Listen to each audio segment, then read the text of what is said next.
Top quality और consistent performance के लिए सिर्फ सिल्वर पंप नाम याद रखना।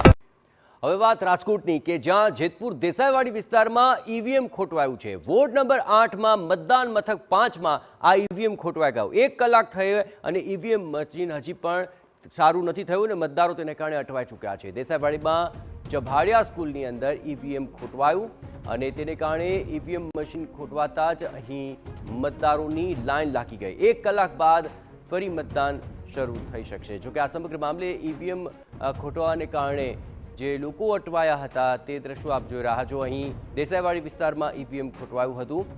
દેસાઈવાડીના ચભાડિયા સ્કૂલની અંદર જે મતદાન મથક બનાવવામાં આવ્યું છે ત્યાં ઈવીએમ ખોટવાતા મતદારોને બેસી રહેવાનો વારો આવ્યો હતો। જોકે 1 કલાક બાદ આખરે આ ઈવીએમ ઠીક કરી શકાયું અને ત્યારબાદ મતદાન પ્રક્રિયા શરૂ થઈ છે।